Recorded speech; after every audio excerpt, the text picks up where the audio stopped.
Hello!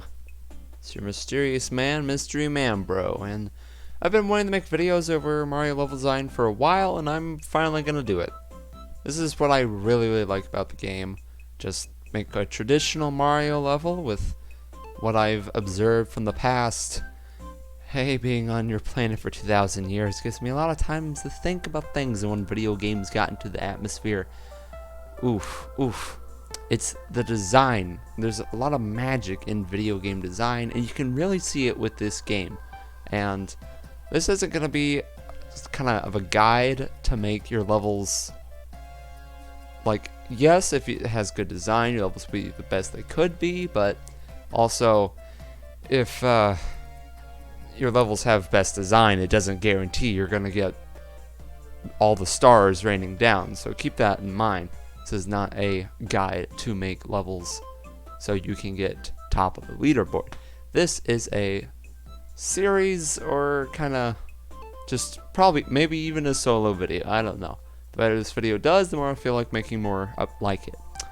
But as you can see, this is going to be very ad-libbed. I'm going to try and get this out quick, experiment with this format here. Just go with the flow, do what's natural.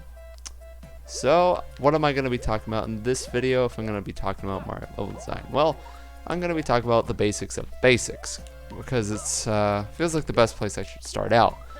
You see, game design is kind of stupid, kind of stupidly simple. If you take a look at 1-1, you can see what I really want to focus on all in the first. Well, I use this more the second screen. You see 1-1 starts you out in this little open area of sorts. Just take out the slope. It's even simpler than just having a single jut in the ground over there. It is so painfully simple. It is just nothing. And you may think that's it's just kind of pointless to have a full screen of nothing, but keep in mind, no one knew really what Mario do, what he be, what he like.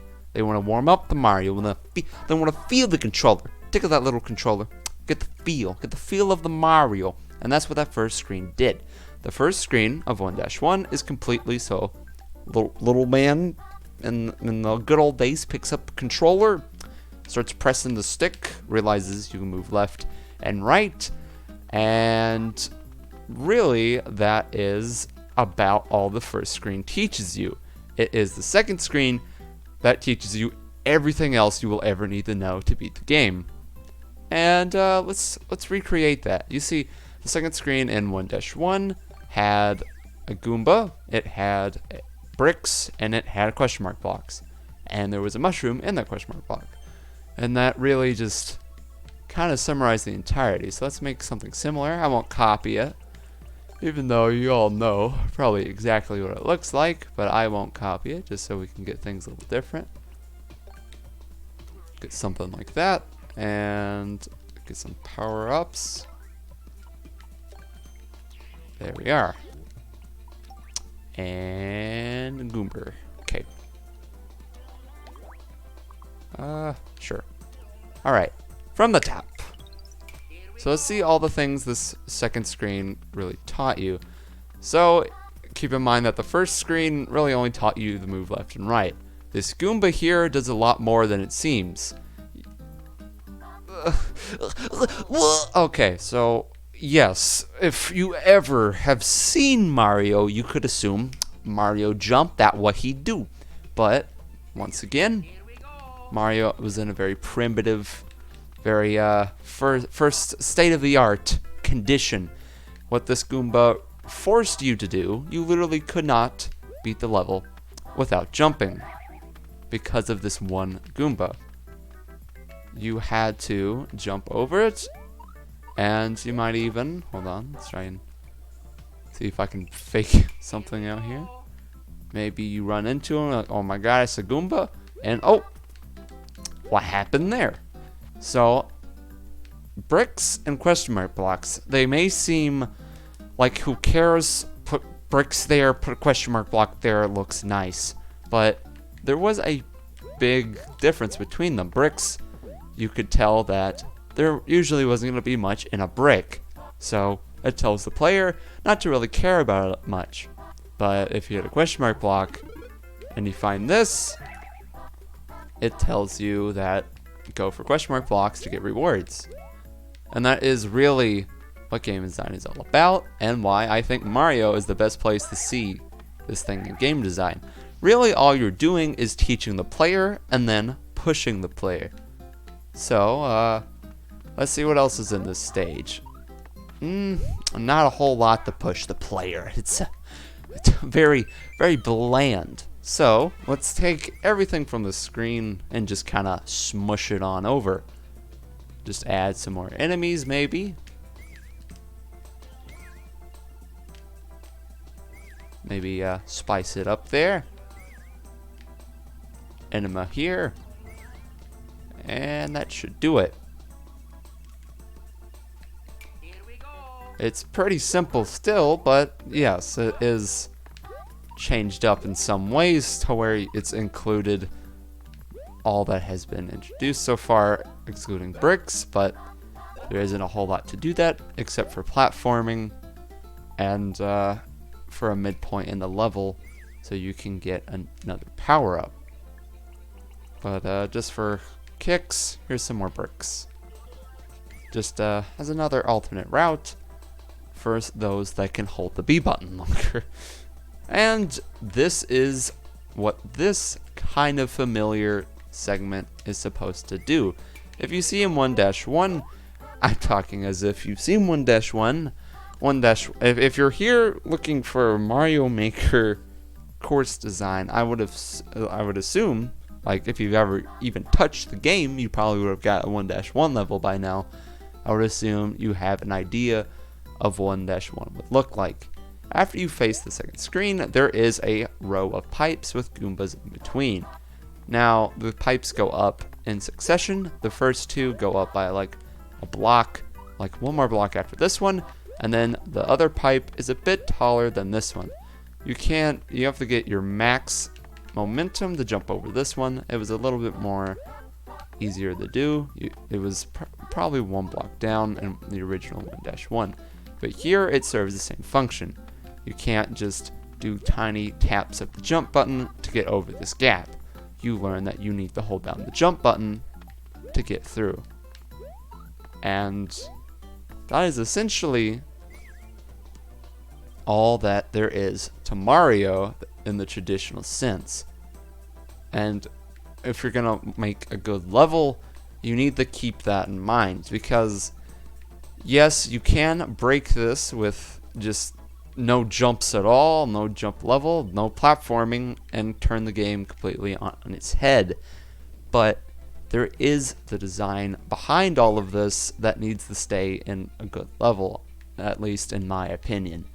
Because if you just have a bunch of stuff all around, like, for example, what a lot of people may do, just place a bunch of thwomps everywhere in your first level, it's not gonna be that great.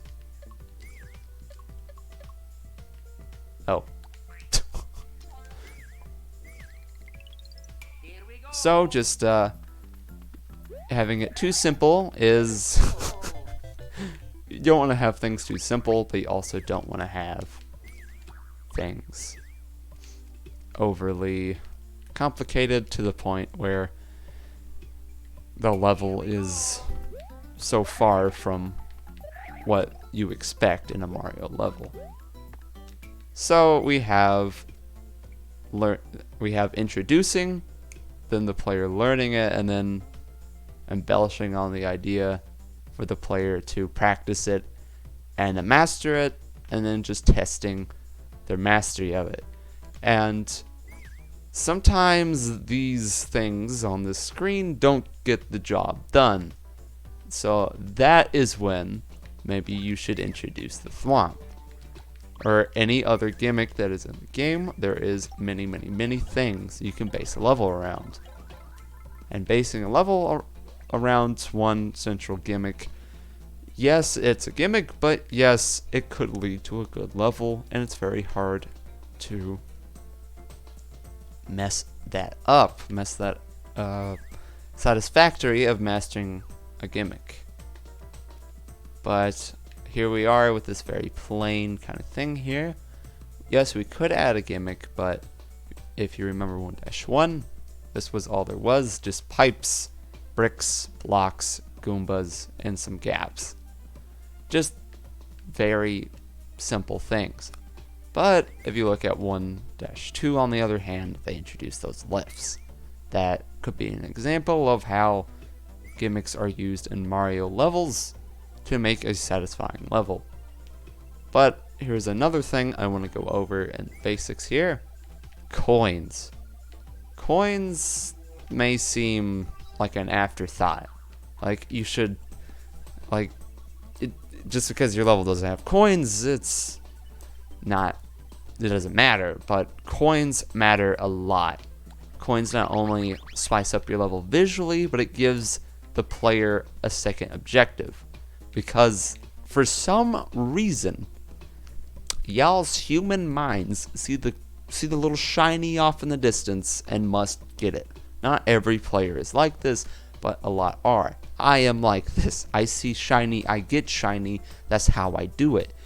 It's just the fact of getting that +1 of getting the coin that could entice the player alone. And this means you can make a level that is as short as this, and voice gag, and it could be drawn out to 5 minutes trying to get all the coins if you've made them that complicated to obtain. I apologize. So let's place some coins around, and you can already see that things are getting pretty different already.